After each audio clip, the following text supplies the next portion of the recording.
going on? My name is Ross Perkins, and today for my advertisement analysis, I'm going to be talking about sexuality.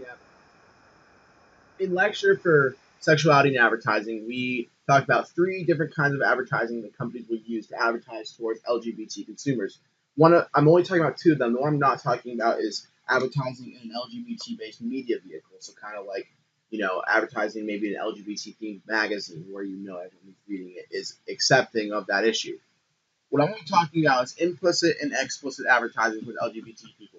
Implicit meaning that there's something maybe in the background or something that's implied that makes that that shows you that the company is accepting. Explicit would be something being really straightforward, such as homosexual couple displayed, maybe them kissing or something like that. That would really clearly show these people are gay. So for my implicit advertisement, I have this Tide commercial here. Continue recording. Well, let me show you this here.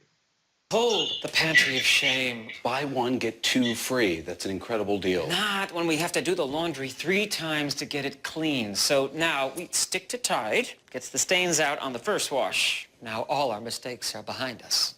Like your cargo shorts? Like your ex? Even 3. So I think you do see some kind of flirtiness, but I think it's still implicit. Because I think you might be seeing it's like, okay, well, these people, there's a gay couple displayed here, so I think this would be explicit. But for me, I think that there's nothing that is inherently, that shows these men are gay. I think that it's all this is implied, which I think would make it implicit. I think that if it was explicit, there'd be some clear action showing these men are gay. So I think that's why I would say it's implicit. And so what I think Ty's intent by that was, I think they're trying to find like a safe way to attract LGBT consumers to their brand, and they try to expand their horizons as a company. Possible unintended effects would be maybe losing consumers based on them not agreeing with these values. Though I do believe that Tide knows what they were doing, and I believe that Tide what they will lose in customers who are not accepting will gain accepting customers. Now this is a more explicit ad. I'm going to show you this. This is a Taco Bell commercial. Continue recording. Great call on the delish breakfast pit stop. Yeah, I wonder what else we could fit in before work.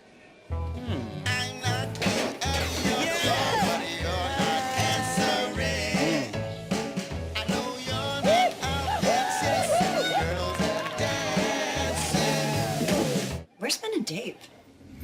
Yeah. So basically, the whole gist of that advertisement there. So,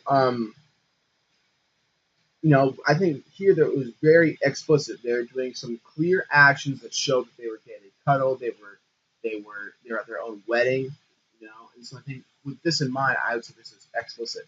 Because Taco Bell's intent was to establish himself, as a company accepting of LGBT people and accepting of this kind of lifestyle. I think it's important when you're a restaurant and a place of business where you go to so people feel comfortable in your store. Because I think that's really, really important, societally. And the possible unintended effects of this advertisement, I don't know if they necessarily were. I think that Taco Bell was very aware of what they were doing, and I think that again, what Taco Bell will lose in non-accepting customers will gain in younger accepting people. And so now that we have the explicit one, the implicit one, let's look at them both. Why did Tide choose to do an implicit ad? Why did Taco Bell choose to do an explicit ad? Let's take a look at this. So Taco Bell ran an implicit ad, in my opinion, because being a restaurant, they're more involved in society, and there's more culture that happens there. I think restaurants often represent a lifestyle, and certain kinds of people eat at certain kinds of restaurants. And I think that Taco Bell is trying to be a place that's accepting, and I think by being that, they're investing in their future. For a lot of young people today being very into this issue and being very passionate about it. They're not only just investing in the future, but they're expanding their demographic. And I think that that there's also something you said about Taco Bell is a very unique brand where I think there's not very many other restaurants similar to Taco Bell. So with that in mind, Taco Bell, it'd be harder for them to lose their loyal consumers, even if they didn't believe in what they were talking about because of how unique Taco Bell is as a restaurant. And why I think Tide was implicit Well, I think Tide was implicit because of we consider the nature of the product here. It's a product you use in your own home. It's just a tool to clean your clothes. It's not necessarily something you go to. It's not something where you're with people. It's just a tool that you use. So Tide doesn't really need to be is is explicit as a restaurant because it's not based around society. It's just an item you use in your own home. It's probably the same item for a long time. So I think Tide knows that and they don't have to take that kind of risk. But let's just my views on it. I'm excited to see what you guys have to say. Maybe you guys think the Tide advertisement was explicit. Let me know what you think, and I'm excited to watch your guys' presentation. And I hope it's all going well for you guys. And have a good night.